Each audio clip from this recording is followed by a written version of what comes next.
Okay.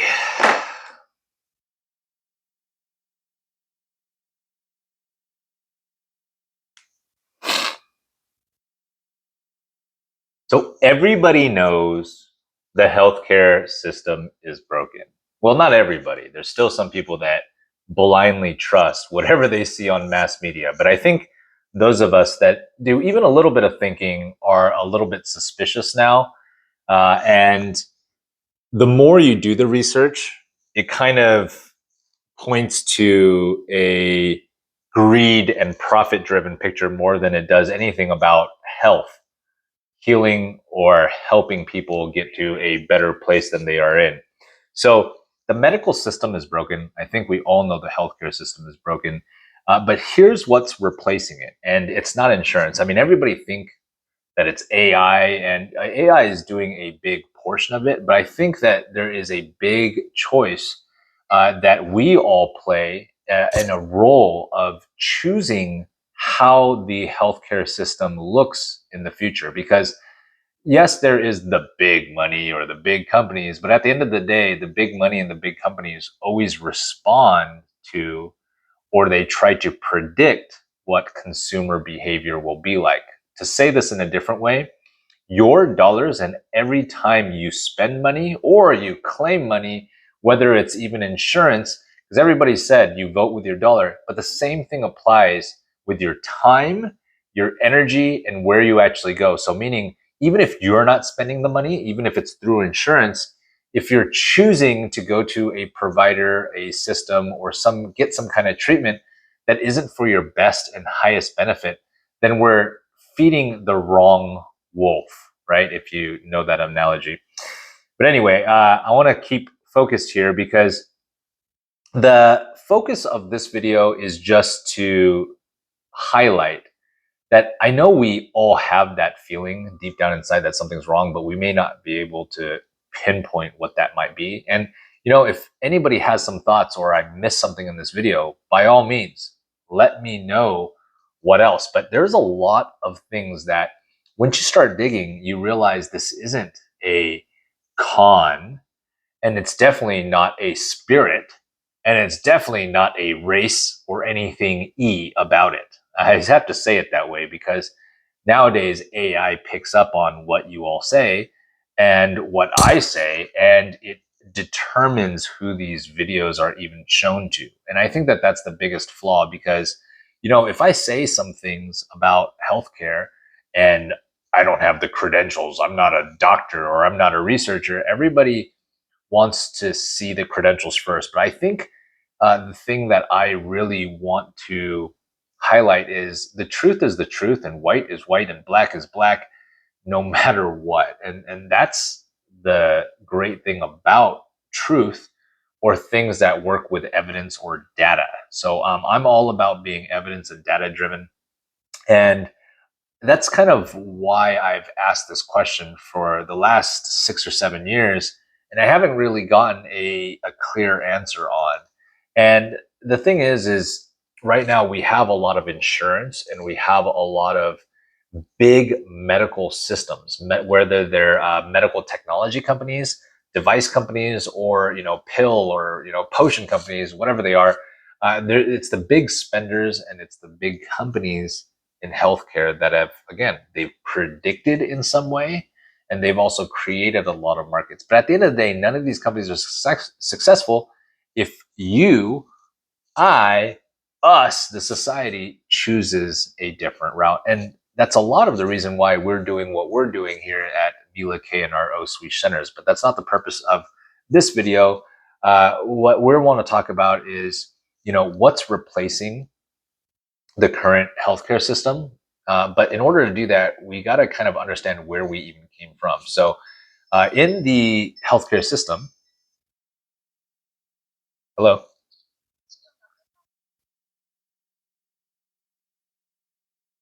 there's nobody here yet. Uh, yeah, so you're good. Okay, are you rushing too much? Is that lady good? She was taken care of? Great.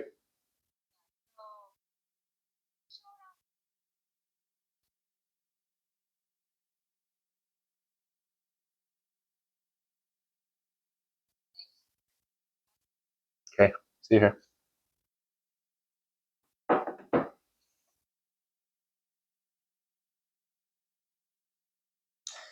So this isn't So to understand where we're going and what's replacing it, I'm going to just do a quick little dive into the history. And this isn't a specific history video. I'll probably make some other video going through the key points of healthcare and the history. But I think the important thing that we need to know is the bottlenecks. And the reason why I say that is from the company's side, or these corporations that spend multi millions and billions of dollars in propaganda and to market their products, we just have to know one thing is that the patents last about 10 years. And so that's why we see these shifting in trends of companies pushing some kind of solution and then pushing another solution and then another solution. And sometimes it seems they even contradict each other. We see this not only in food, but we really see this in healthcare as well. So, what is coming is we saw a very big push for chemotherapy in the past, like for cancer, and in some countries, and they're doing it here now in some of the centers, we have these needle point laser treatments, which drastically reduce the amount of laser needed because it's able to literally pinpoint and zap away, kind of like it's like chipping away at a stone, but it's like chipping away at the cancer. And we're able to delete a lot of the cancer. But the big problem with this is, and a lot of these treatment cancer treatment centers are praised, and they should be because they are doing good work. You know, we need the help in cases of trauma when the body has gotten to the point where it's not able to, you know, help itself. It does help to have some tools and some support, or some things to kind of kickstart us in the right direction. And the reason why I say that is because for these cancer things, it's great. But if we don't solve the root cause, or if we don't identify what caused that cancer in the first place, a lot of these patients are coming back 5, 6, 7 years, sometimes 10 or 15 years later, with a cancer that comes back faster and in more areas, like it's spread out more. And no matter how good the equipment gets at pinpointing, if you have cancer spread throughout your whole body, it's not going to be able to pinpoint and delete that all. So we're seeing two things. We're seeing a drastic improvement in medical technology, and the theory out there. Like there's even Japan. They're testing a drug that regrows teeth. It just passed clinical trials, and they're doing human trials on it now. I think since last August. And the university, I think it's of Michigan or one of these other universities. There, it's called histotrispy, and what they're actually able to do is they're able to delete tumors with sound now.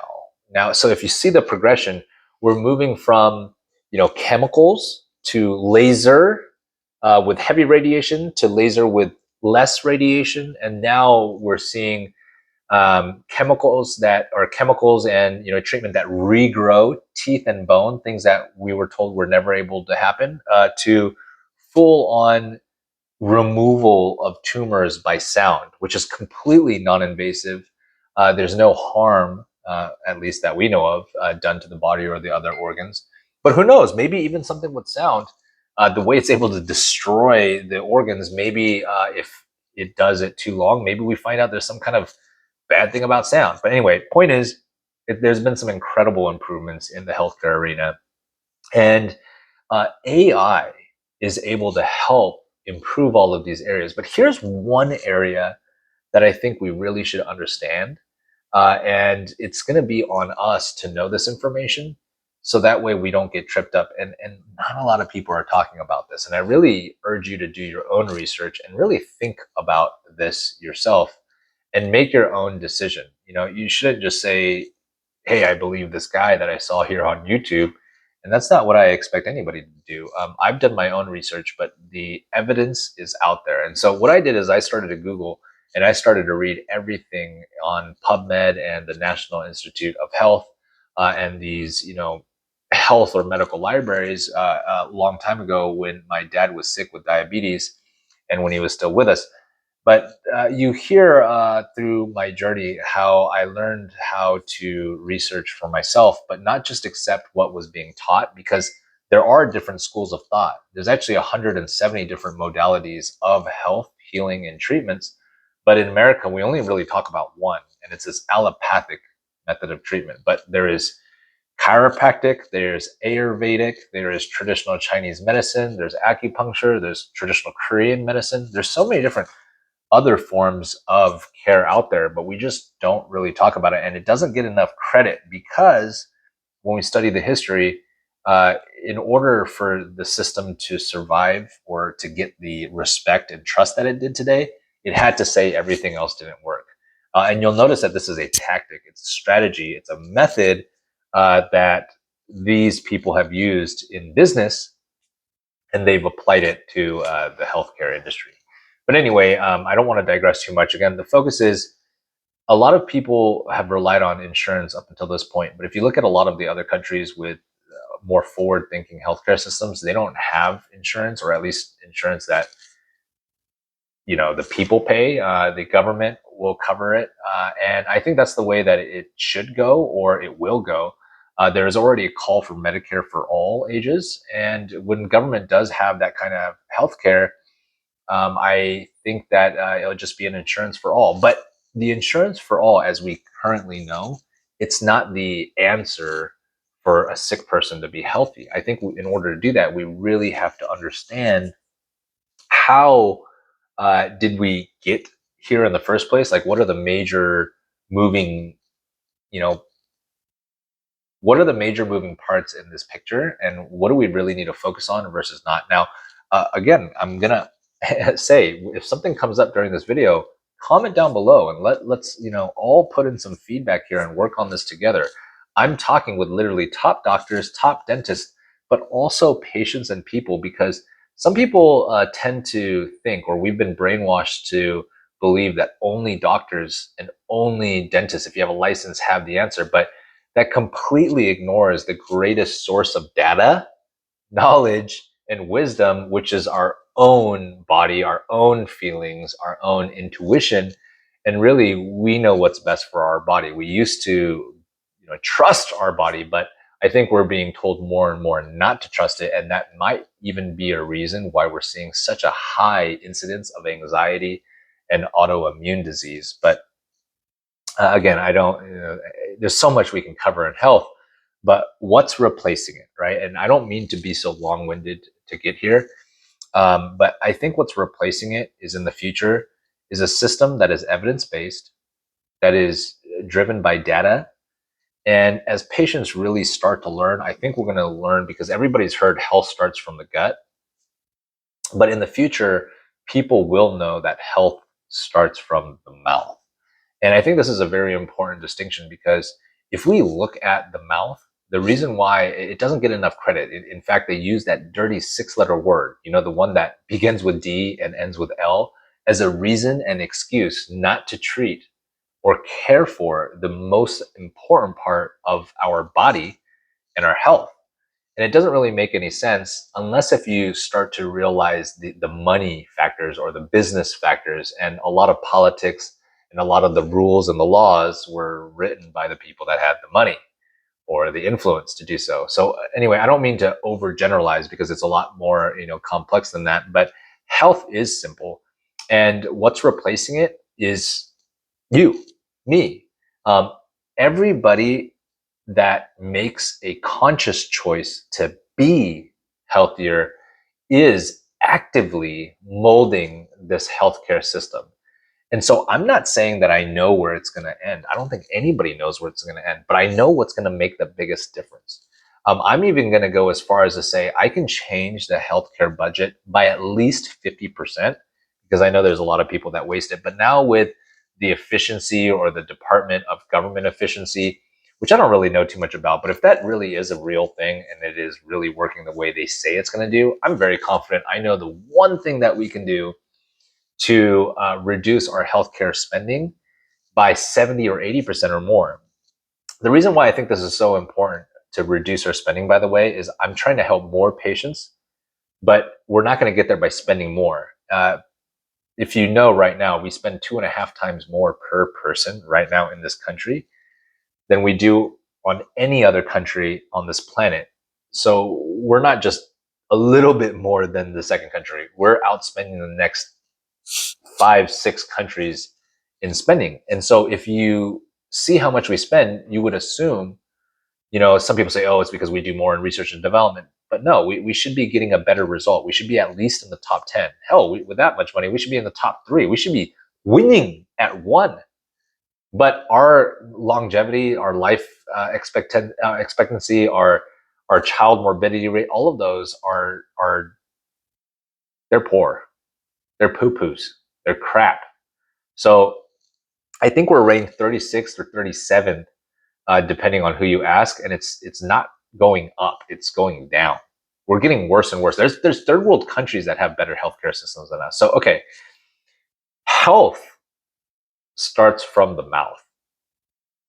I'm just gonna say it directly. I know some people, like, there's this concept of, we are all so insecure and we don't want to admit when someone knows more than us. And I don't really like that either. I only like to trust people that I know that really done my research. But the one thing that I focused on more than I think doctors do, because as a doctor, and I think this is a reason why I left school and didn't become a doctor, I wanted to practice real health and not medicine. And there is a difference.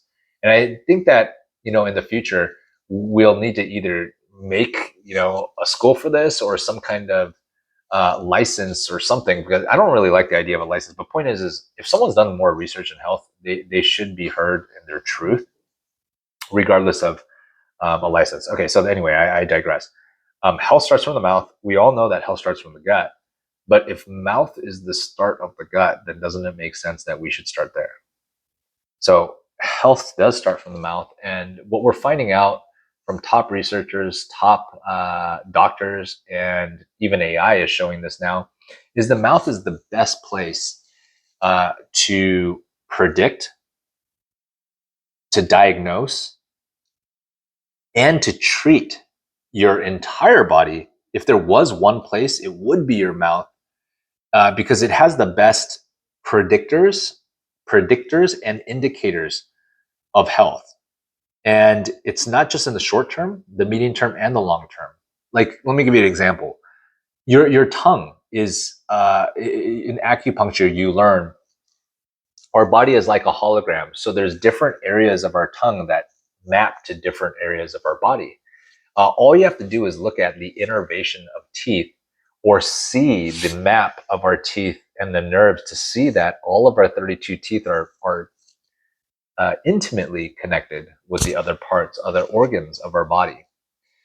They actually said, and I forget which tooth it is, but there's specific teeth. Like, they know that if you have a root canal, or which is a horrible way to treat a tooth. It's a great temporary solution, but we're finding out long term it's very bad, because their teeth, they're not just dead things. It's a living exposed bone, which makes it the most unique part of our body, for that reason. Just like a tongue or fingernails or our eyes are unique, our teeth are incredibly unique but intricate, and there's 32 of them, and they're connected to other different parts of our body. So we used to think that a dentist is just a dentist, but I think in more and more in the future, we're going to need to expand our understanding to realize that a dentist is the first doctor and probably the most important doctor that we ever need. But most dentists are trained in that allopathic model that we talked about, and we don't need dentists all telling us one opinion, right? The whole point of getting a second opinion is that you get a different opinion. But if you go to 10 different dentists or 10 different doctors that are all trained under the same ideology, you might get 10 different flavors, but you're still getting ice cream, if that makes sense, right? But what if you didn't want ice cream? What if you wanted a steak or some vegetables or a big hearty meal? And the reason why I say it that way is because the medical system is broken, and what's really replacing it is a system where I believe you, as the patient, are in control. Before, everything was dictated by an insurance plan, or a facility that you visited, what they had available or what you didn't, because if it wasn't available there, you couldn't get it. And transportation wasn't that easy. So you basically were left to what was available without realizing it, right? And it's becoming more and more obvious now, because back then we would say, oh, we all had similar care, but now we have some facilities that have these laser machines, and now soon they're going to have these sound machines, and soon they're going to even have these holistic, bioremedial, biological machines. And some people know about med beds. We don't know the full functionality and the capability of them, but from the little bit that we know, because there are functioning med beds right now, and there are tested technologies from big major corporations that are releasing this into hospitals right now. They're doing amazing things with light. And I used to think that if you did light or sun tanning, that it couldn't have a medical effect, but all of that is changing too through research, right? There's a doctor, Jack Cruz, that was or no, he still is a neurosurgeon, and he does incredible work to share his research on what light is doing for people and their healing. So anyway, I hope this makes sense to you. I would say health does start from the mouth. Everybody's focused on AI. Of course, AI, but AI is like the internet, or AI is like, a technology like smartphones. It's just gonna be a part of life, but that's not what's gonna be the solution, and it's not gonna replace it.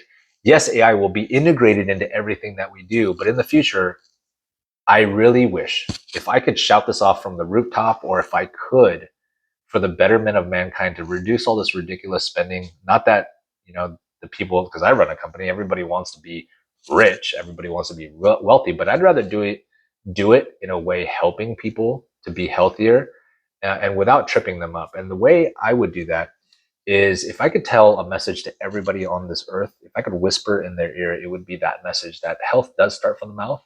And the only person that can choose your health is you. Doctors can help sometimes in emergencies, or if you're in trauma, or if we're in an accident, definitely. We need doctors, right? Give me all the drugs, morphine, whatever you need to sew me back up, stitch me back up, and get my heartbeat and my blood pressure stable. But as soon as my body is able to fend for itself, get that stuff as far away from me as possible. And that's kind of the attitude. And I think that's the direction that we're all headed in, to live optimally, to live without pain, and to be able to live life on your direction. Hope that makes sense. Let me know if there's any comments, if I've missed anything in this video, or if you'd like to see anything in any of the future videos. Take care, and I'll see you on the next one.